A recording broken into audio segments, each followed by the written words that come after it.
محترم ناظرین، بچوں کو بھوکا چھوڑ کر تبلیغ میں جانے کا حکم، بچوں کو فاقہ میں چھوڑ کر تبلیغ میں جانے کا حکم۔ بہت سارے لوگوں کا کہنا ہے کہ ہم بچے کو اللہ پہ چھوڑ کر جا رہے ہیں، بچہ بھوک کی وجہ سے پریشان اور فقر و فاقہ کی حالت باپ تبلیغ میں جا رہا ہے۔ اس سلسلے میں وضاحت فرمائیں۔ آئیے ناظرین، آگے بڑھنے سے پہلے اگر آپ ہمارے چینل وائرل فتویٰ پہ نئے ہیں تو چینل کو سبسکرائب کریں، شیئر کریں، کامنٹ کریں۔ سوال: میں ایک جماعت کا امیر ہوں، میرے پاس ایک آدمی آیا ہے اور کہنے لگا گھر میں اکیلا کمانے والا ہوں، میری بیوی بیمار ہے اور صرف میرے 3 چھوٹے چھوٹے بچے ہیں اور میں جتنا کمایا اتنا لے کر آ گیا۔ پھر میں نے پوچھا کہ گھر کا خرچہ کہاں سے چلتا ہے، تو کہنے لگے کہ ہمارے یہاں جامن کے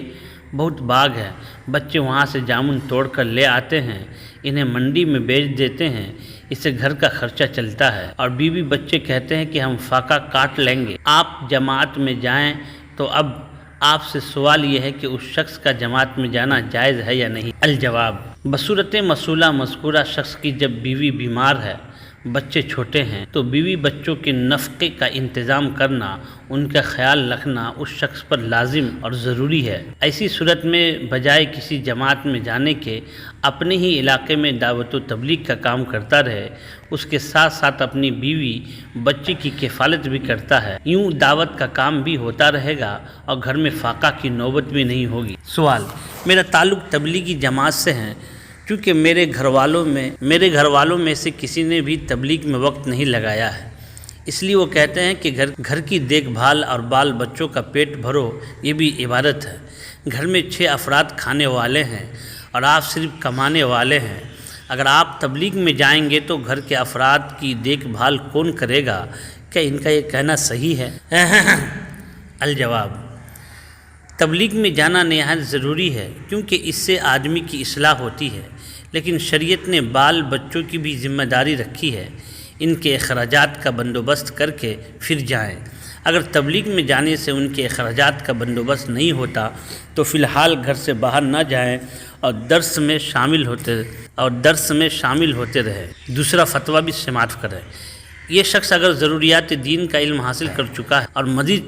4 ماہ سے کم تبلیغ میں جانا چاہتا ہے تو بیوی سے اخلاقاً اجازت لے لے، اور اگر 4 ماہ سے زائد کا ارادہ ہے تو بیوی سے اجازت لینا ضروری ہے، اور دونوں صورتوں میں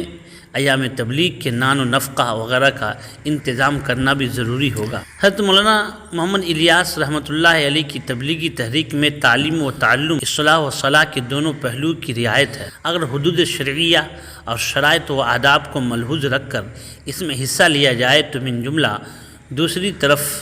طرق تبلیغ کے یہ طریقے بھی مفید اور مستحسن ہیں، اس کے ثمرات و فوائد ظاہر و باہر ہے، لیکن تعلیم و تعلم یا اصلاح اخلاق کے لیے ہر مسلمان پر گھر سے باہر نکلنا اور سفر کرنا فرض نہیں، بس اس قدر ضروری اور فرض ہے کہ دینی ضروری علم حاصل کرے اور اپنے اخلاق کی درستگی کی کوشش میں لگا رہے۔ اس کا جو طریقہ بھی میسر ہو اس پر عمل کرنے سے یہ فرض ادا ہو جائے گا۔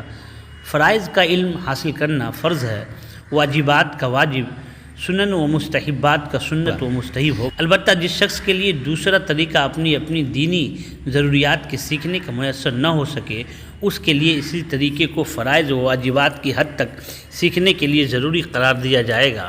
اور باقی کے لیے سب مستحب و سنت۔ ہر مسلمان پر بقدر اس کے علم کے لازم ہے کہ وہ اپنے توابع اور متعلقین اہل و عیال کو تبلیغ دین کرتا رہے اور احکام شریعت بتلاتا رہے، اس پر عمل کی تاکید کرتا رہے، اور ہر وقت کلکم رائن و کلکم مسئول عن رعیتہ کو پیش نظر رکھ کر اپنی مسئولیت کا خیال رکھے، اپنے گرد و پیش اور اپنے ماحول میں بقدر استطاعت احکام دین کی تبلیغ، اصلاح و اخلاق کی صحیح کوشش میں لگا رہے۔ اس مذکورہ خاص شکل کے علاوہ تبلیغ کی یہ خاص صورت نہ فرض عین ہے اور نہ ہی فرض کفایہ، البتہ قواعد شرعیہ کو ملحوظ رکھتے ہوئے